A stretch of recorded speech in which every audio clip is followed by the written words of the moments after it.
देश की राजनीति से एक बहुत ही बड़ी और ऐतिहासिक खबर सामने आ रही है। केंद्र सरकार के नए कानून दायरे को स्थापित करने जा रही है जो एक लोकतंत्र में अकाउंटेबिलिटी और ट्रांसपेरेंसी को एक नया मोड़ देगा।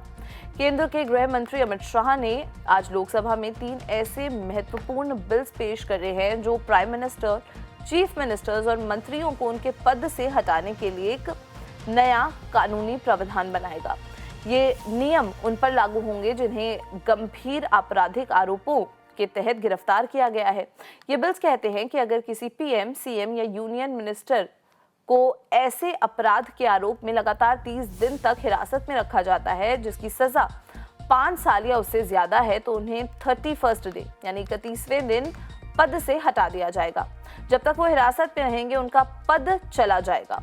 लेकिन इस फैसले के पीछे सरकार का तर्क क्या है?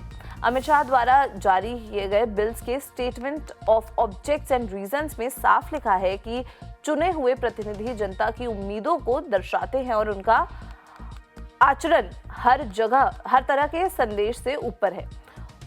सरकार का मानना है कि एक मिनिस्टर जो आपराधिक आरोपों का सामना कर रहा है वो कॉन्स्टिट्यूशनल मोरालिटी और गुड गवर्नेंस के सिद्धांतों को रोक सकता है और इससे जनता का विश्वास कमजोर हो सकता है। संविधान में इस समस्या के लिए अभी तक कोई सीधा प्रावधान नहीं है, इसलिए सरकार आर्टिकल 75, 164 और 239A में संशोधन करने जा रही है। इससे देश के सभी मिनिस्टर्स के लिए एक समान नियम बनेगा। अमित शाह ने 3 अलग अलग बिल्स पेश करने का प्रस्ताव रखा है।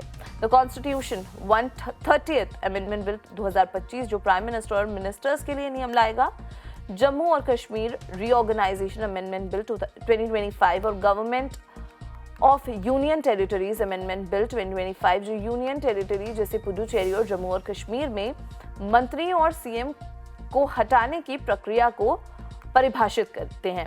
इन बिल्स में एक और महत्वपूर्ण बात यह है कि अगर कोई नेता कस्टडी से रिहा हो जाता है तो उन्हें दोबारा पद पर नियुक्त किया जा सकता है। ये एक बहुत बड़ा कदम है जो राजनीति में अपराधीकरण को कम करने की दिशा में ले जा रहा है। इसका असर आगे आने वाले समय में देश की पूरी राजनीतिक व्यवस्था पर पड़ेगा। अब देखना यह है कि इन बिल्स पर आगे क्या बहस होती है।